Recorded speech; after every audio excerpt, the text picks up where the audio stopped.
From Hollywood, it's time now for Bob Bailey as Johnny Dollar. Hi. Pat Kelleher, Universal Adjustment Bureau. Good to hear your voice, Patsy. Thought you were transferred to Baltimore. That's where I am. Say, John, can you handle one for me? What kind of one? It's a life and accident policy Eastern Fidelity paid off 5 years ago. A man named John Reardon was the insured party. He died in 1950. Wife was a beneficiary. It's a crazy one. Well, go on. Eastern wants us to look into the matter QT. One of their officers has reason to believe Reardon is still alive. Why would he think that? Because he saw him 2 days ago. I'll get the first plane.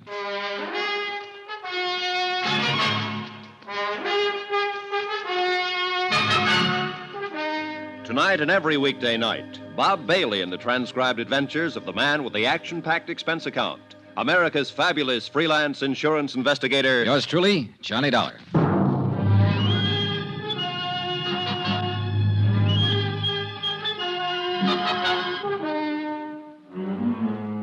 Expense account submitted by Special Investigator Johnny Dollar to the Universal Adjustment Bureau, Baltimore, Maryland.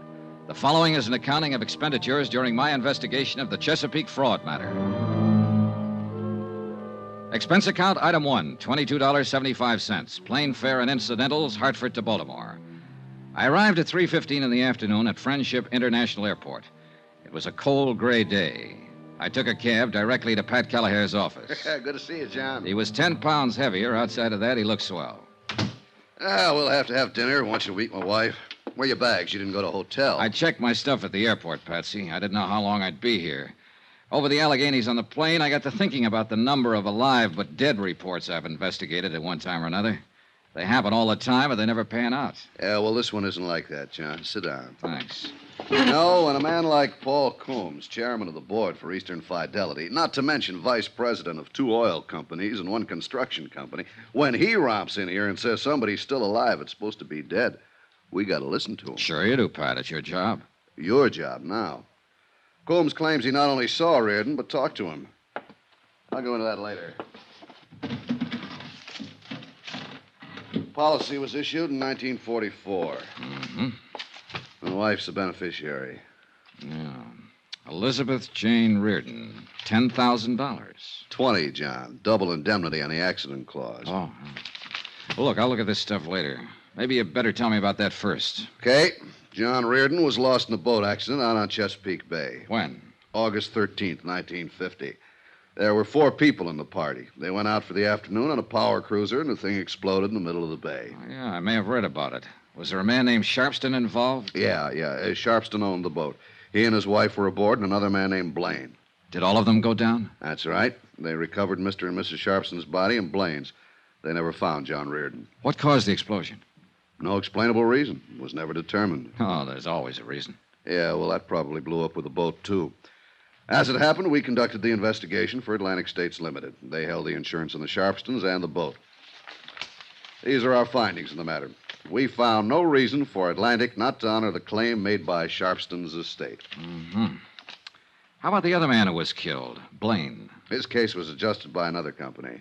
So that leaves us John Reardon. Yeah. About a month after the accident, his wife filed claim for payment. Our investigation was ended by then. We notified the insurance commission of the circumstances of his death and requested a judgment. Routine. Did it go through all right? Yeah. The appellate court declared John Reardon legally dead after the required 3-year waiting period. Pretty standard when there's no body. Sure. Eastern honored the claim and paid Mrs. Reardon $20,000. So, that's about it. Except that now somebody thinks he's alive. Not just somebody. Paul Coombs. Yeah. And if that's so, Eastern's been swindled for $20,000. Tell me about the beneficiary. Miss Reardon? Mm-hmm. Nice woman. Met her a couple of times. She didn't need money, I can tell you that much. Oh? Yeah, worth over $200,000. Never married again. You say she didn't file her claim until a month after the accident. That's right. She ever give any reason for waiting that long? Well, she was pretty broken up about it. The money wasn't important particularly. Maybe she just forgot. Pat, I've got a question. What's that, John? How can you forget $20,000? Expense account item 2, $10 for drinks I had with Pat Kelleher while we talked some more about the Reardon case. At 7 o'clock that night, I had on a fresh shirt and a press suit. They seemed to impress Paul Coombs, vice president, chairman of boards, etc. Dollar? That's right, Mr. Coombs. Universal Oh, adjustment. yes, of course. Come in. I talked with Mr. Kelleher there. He sent you? Yes, sir. Yes. Oh, yes. I recall your name now. Yeah. Mm-hmm. Well, we can sit here, Mr. Dollar. Now, you hear about John Reardon, of course. That's right. I'm glad they sent a man like you. I'm glad you're the one who's going to look into it. You puzzle me, Mr. Coombs. No, I don't. And that's a compliment to your perceptive abilities, young man. As a matter of fact, you're here because you're only curious about me. You want to have a look at the man who thinks he saw John Reardon alive, right? I suppose so. You don't believe he is alive? I didn't say that. I admire your caution. I'm glad you're the one who's going to look into it because, well, John Reardon was a close friend of mine. Oh, I didn't know that. Yes, I knew him for a number of years, and Mrs. Reardon. He was a fine, sensitive man. I'm sure you'll know how to handle him when you meet him. You sound very certain that I will meet him, Mr. Coombs. There's no doubt in my mind about that. 3 nights ago at the Brown Palace Hotel in Denver, Colorado, I saw John Reardon. I walked up and spoke to him. I talked with him for 15 or 20 minutes. I know it was him. He didn't admit it. He denied it completely. He told me his name was Frank Bauer and that he had lived in Denver ever since the war. Frank Bauer? Yes. I was so certain it was John Reardon, I insisted. He laughed at me, seemed good-natured about it, even bought me a drink. I see. I asked him where he had lived before Denver. He said something about Toledo. I asked him if he'd gone to college there. He told me he'd gone to Ohio State. Told me he was an engineer, a mining engineer. Everything he told me seemed plausible and reasonable, except that all the time I knew he was lying. I knew his name wasn't Frank Bowers. That was John Reardon. How did you leave it with him? Well, the whole thing unnerved me somewhat. I'm afraid I looked like rather a fool. I simply caught my limousine out of the airport and came back here to Baltimore. Did you get his address in Denver? No. Any of his business connections, anything like that? No. Was he alone when you met him? There was no one with him. At the bar, he even ordered his drink the way John always ordered it. You know, like this. Oh, yeah. Well, a lot of people make that signal for 2 fingers of bourbon. Wore clothes the same way, too. Have you spoken of this matter to anyone outside of Pat Kelleher? No. I thought it should be looked into before I called up Elizabeth. Elizabeth? Elizabeth Reardon, John's widow. Oh, yes. It'll do no good bothering her just now. I'm afraid she'll have to be bothered. Why? Can't you investigate the information I've given you without upsetting everyone? With this kind of information, somebody's bound to get upset. Look, don't put restrictions on me, Mr. Coombs, or we won't get anywhere. You say John Reardon was a close friend of yours. Yes. I presume his wife was, too. That's right. A lovely, lovely person. Yeah, I'll keep that in mind when I talk to her. Maybe you aren't the man for this. You can get somebody else, Mr. Coombs. No. It's just that I suddenly had a strange feeling about it all. Depressing. If John Reardon is alive, and you seem to be certain of it, then I understand your feeling. How's that? Your friend's party to a $20,000 fraud, not to mention his wife. Possibly he's not as sensitive and she's not as lovely as you thought.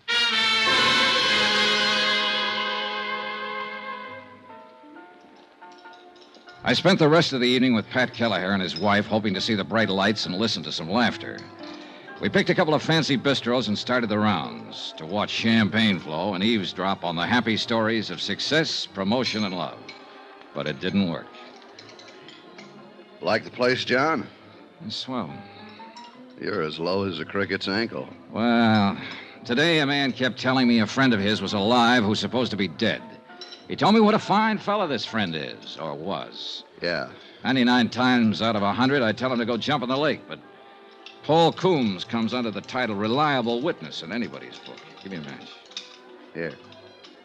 How you fix for plans? Start somebody looking into Frank, whatever his name is, in Denver, who's supposed to be Reardon. I'll start with the beneficiary, Pat. Mr. Reardon? Yeah. I'll march out and say, let me look at some pictures of your husband. What kind of a guy was he? Did you enjoy each other or try to kill each other? Did you ever, Why didn't Coombs look into it himself? Why didn't he go out to the widow and tell her about his meeting the guy in Denver? Because he came to us, John. Yeah, I know, Patsy. I'm sorry. But the prospect of going to somebody, anybody, with a flimsy story like that makes me sore. It might get her hopes up that her husband's alive. And that's a lousy thing to do. Reliable or not, Coombs is probably all wet. Probably. Sour racket. Sour racket. You being a parrot? Just being agreeable, John. If you want to be sad, I'll be sad with you. We both know situations like this are part of the trade. Oh, I should have been a... Oh, let's have another belt. Sure. Waiter. Well, John, maybe another way to handle Mrs. Reardon with that. That's her over there at the bar. Nice, isn't she? Hey, she is lovely. Nothing. She looks a little tight. Yeah, well, I hear she gets that way quite a bit these days. Say, John, you want me to introduce you like a friend? It might make it easier. No, I'll handle it myself. Who's with her? Beats me. He's looking for a phone booth. Pat. Yeah. I may be able to find out what I want and not let her know what it's about. You mean right now? I mean right now.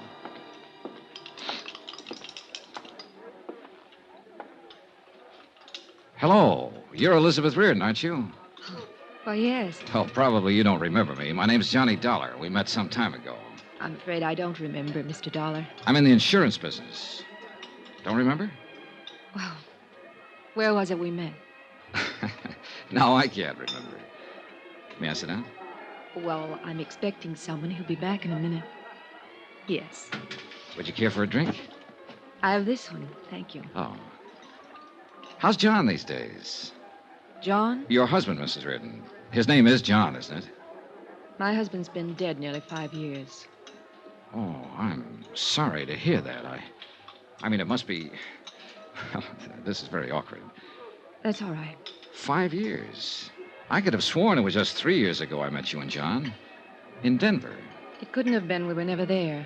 Oh, well, pardon me. I sit here making bad conversation with you, and it's very apparent you're distressed. Look, I'm very sorry I upset you. Is there anything I could do? No, Mr. Dollar, you didn't upset me. You look like a very nice person. How long are you going to be in Baltimore? A few more days. Perhaps you'll come out to the house for a drink before you go back. Say tomorrow? Oh, I'd like that, Mrs. Reardon. You can call me. I'm in the book. Mrs. John Reardon? Yes. I will. Again, I'm sorry that I brought Do up... me a favor, Mr. Dollar. When you come to my house for a drink, call me Elizabeth. And please, don't mention my husband's name. I'd appreciate it very much if I never heard it again.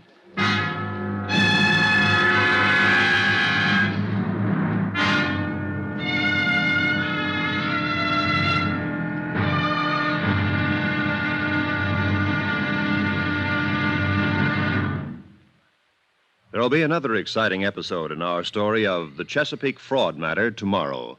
Tomorrow, a little talk to a widow who might not be a widow at all. And a strong feeling that a smile can sometimes be more dangerous than a gun. Join us, won't you? Yours truly, Johnny Dollar.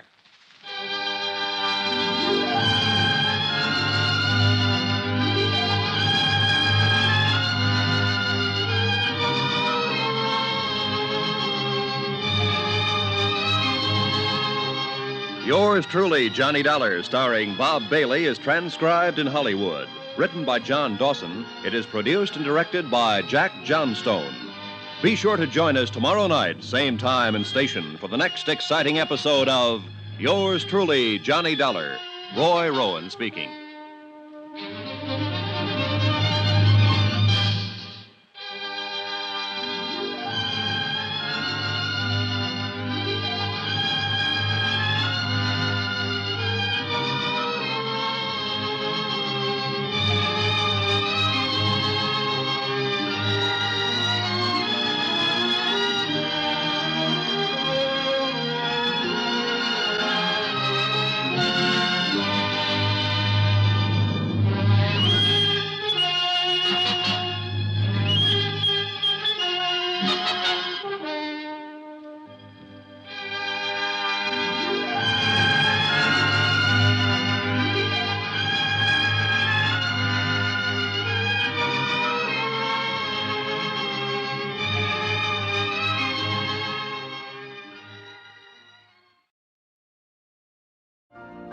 You've been listening to the OTR Gold Network. Find more classic radio at otrgold.com.